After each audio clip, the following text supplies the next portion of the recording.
相亲啊，你得识时务者为俊杰。这聪明点的人啊，他都会很幸福；不聪明者后果自负。有一位姑娘来找对象呢，气得那池子里的王八们啊都撂挑子不干了呀。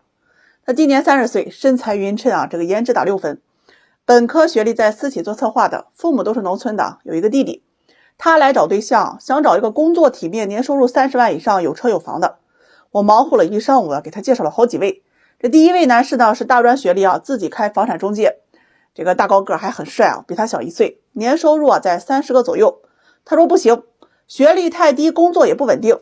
我给他介绍了第二位，比他大了4岁，硕士学历，公务员，年收入在8万左右，有车有房啊，父母都是老师，就是这个个子不高，165左右。因为确实有短板嘛，个子不高不好找对象，但整体条件确实优秀。人这姑娘一听啊，不行，年龄太大，个子太矮，出门让人看了笑话。哎呀，听完我是真头疼了呀。你搁这儿买东西呢，货比三家，人条件要是都让你满意了，家里边还富得漏油，那人家找你干嘛来了？人家这条件完全可以找个更好的吧，但多看你一眼都得上那眼科医院里去矫正斜视，好吧？这姑娘呢又哄又撒娇的让我再帮忙推个。我呢又给她找了一个同岁的事业单位上班，父母都是公务员，小伙长得很帅，这姑娘一眼就看中了呀。结果呀，联系人家男方之后啊，人就回复了一句啊，女方家庭条件太差了，不考虑。就这么一句话呀，这姑娘愣是把这个男士啊给数落了半个点，就是一副我看上你了，你凭什么看不上我？数落完问我呀，他凭什么嫌弃我家条件差呀？这问题问的呀，我也是无语啊。我家要是这条件啊，我都嫌弃我自己，那别人凭什么不嫌弃我？结婚不是共同进步，起码也是大伙过日子吧，人家条件也不差，干嘛要找个拖后腿的？这姑娘听了不愿意啊，说男人比女人多了3000多万，好多男人都找不着老婆，怎么还挑女人条件呢？听完我说，人这3000万呢都在农村呢，你去不去啊？他说不去，我要看家庭条件的。哎呀，就因为男方嫌弃他家条件差这事啊，和我愣是叨叨半个多点，最后我是委婉拒绝，把他送走了。家庭条件差的女孩，你要是进入相亲市场，一定要有一个清楚的认知，千万别想着哪个条件好的男人和你结婚呢，不会看你的家庭条件。谈恋爱可能不会在意家庭条件，但是结婚会，毕竟条件好的男人，人家也不是慈善机构啊，谁结婚都希望是锦上添花，而不是雪中送炭吧。穷女孩想要嫁得好，一定要付出更多，你需要有足够利他的属性，比如说性价值，你年轻漂亮身材好；经济价值，你足够优秀有一定的社会地位；要么你可以提供情绪价值，对吧？体谅关心理解他人，让人和你相处的开心舒服啊。相反，你啥也不提供还闹脾气，哪个男人能受得了呢？相亲大家都是权衡利弊之后才决定要不要和对方相处的，这过程它本就合理合法，你难受别人怎么嫌弃你，那你自己就找个犄角旮旯里哭去，别抱怨。你这还没开始找对象呢，就拿一些客观存在无法修正的毛病挑事儿，就这个人品，要处对象的话后面都是坑，鸡蛋里边挑化石是找茬，你真是挺伤肾的啊。最后呢，给大家放个教育片啊，找对象别贪，不然你啥都捞不着。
你愿意跟胖子谈恋爱吗？有一姑娘来找我交对象呀，92年的，身高在160，体重有170多斤，自己开了一家商店。她说自己年龄大了，很焦虑，很想找个男朋友结婚。这相亲啊5、6年了，一直都没有遇到合适的。我一看到她呢，我就问她怎么不先减肥啊再来找。她说自己减不下来啊，也没有时间去减。听到这儿呢，我当时就委婉拒绝了。相亲都很现实，看条件、看身材、看脸，你这个体重，大多数男人他都不会接受的。他听了就问我呀，我要求很低还不行吗？我问他多低，是不要求男人年龄长相，还是不要求男人有车有房？他说和我同龄差不多，有个房子有个工作就行。我长相呢也不挑，主要还是看人。我问他，有一个男士比你大1岁，有车有房有稳定工作，也是因为胖呢相亲总是不顺，你愿意认识一下吗？他一听啊，立马摇头说不行，我不能接受胖的。我问他为什么，他说呀，因为自己胖，所以希望对方瘦点。我直接问他，其实你也觉得胖不好看不喜欢对吗？他说呢，也有这方面原因，但主要呀是考虑到健康问题，一家有一个胖的呀就已经很危险了。他说只要对方不胖，条件稍微差点自己能接受。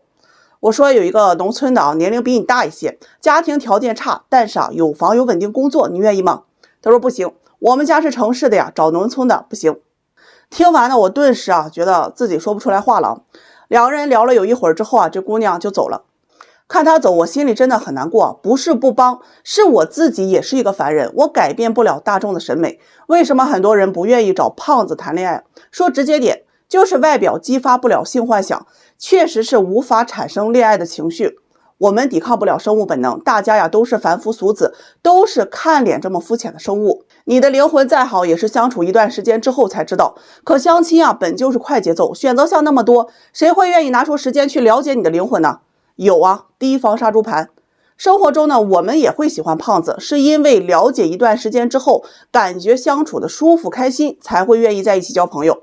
但相亲99%都会拒绝对方胖。人呢都是看脸的生物啊，不论男女，不要听那些用虚伪的夸奖来掩盖你胖的事实。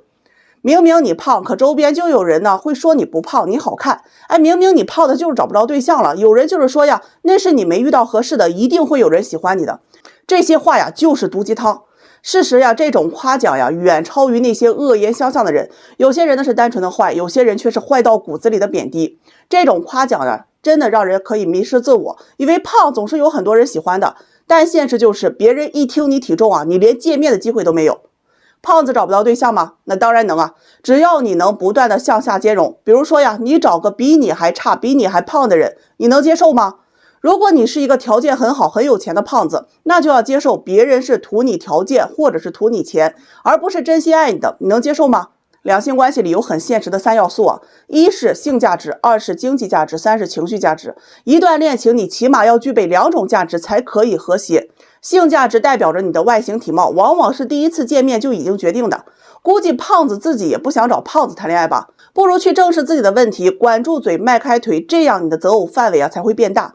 在你有限的青春里面去找一个相爱的人不好吗？拿出自己最好的状态呀，胖子们 fighting。今天说说慢热这个事儿啊，这是病得治。一哥们儿给我打电话呀，说喜欢一个姑娘1年多了，对方总说慢热，要不要去追了？他今年32岁，做机械工程的，一年20万左右。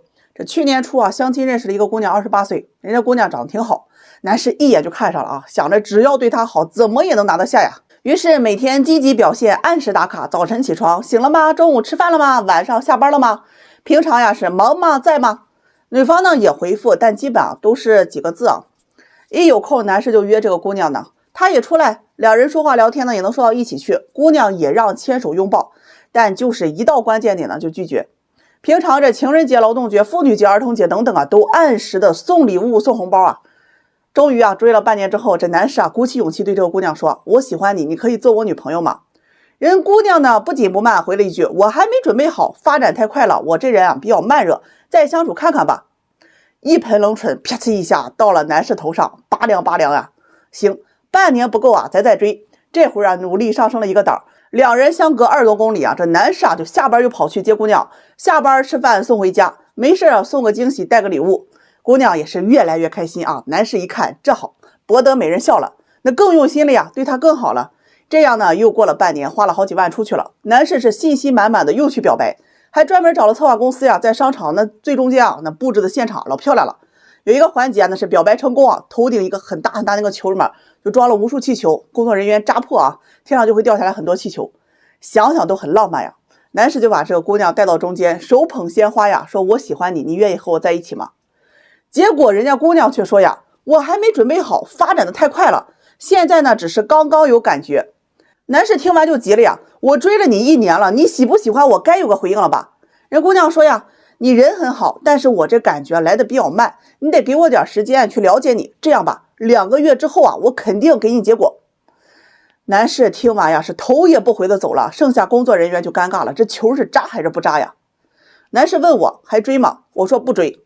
他说付出了1年的努力，马上就有2个月就有结果了。我说结果也是不喜欢你。他说万一喜欢呢？哎呀，真的是烂泥扶不上墙啊！我和你们再强调一次，相亲认识的你根本不需要去追的，基本喜不喜欢第一次见面就已经决定了，喜欢这个过程一定是相互的。所有的慢热啊都是价值不够。我见过一个9分的帅哥，人家从来都没有说遇到过慢热的女生。你要知道，慢热并不取决于时长，慢热取决于很多因素，你的价值、他的价值、他身边异性的综合价值，以及此时他着急的程度。唯一不用考虑的因素啊，就是接触时长。有些人呢，今天还自称慢热，考虑了一晚上，明天就可以了。那是因为他清楚自己年龄大了，身边的异性啊，差不多都结婚了，周边异性啊，就你条件还行。很多男人脑回路啊，我也是服了啊，很奇怪，听到慢热总是以为自己快成了，觉得只要自己决心大，诚意足，持之以恒就可以了，那你就大错特错了。应对慢热，你得有招。这第一招呀，魔法打败魔法。你不着急表态，我也不着急表态。你骑驴我找马，看谁呀好过谁。你敢慢热，我就冷你；你要快热了，那我才展示诚意。总之啊，一句话，谁急啊谁先输。这第二啊，你要有自我设限，适合广大的这个直男直女们啊，再慢热也要有个时间的吧，不妨给自己设定一个日期，期限之前该怎么接触就怎么接触，时间一到呀，还没上升关系那就拜拜啊。相亲本来就是快节奏，基本3个月就会有一个结果的。慢热呀，这都是病，你得治。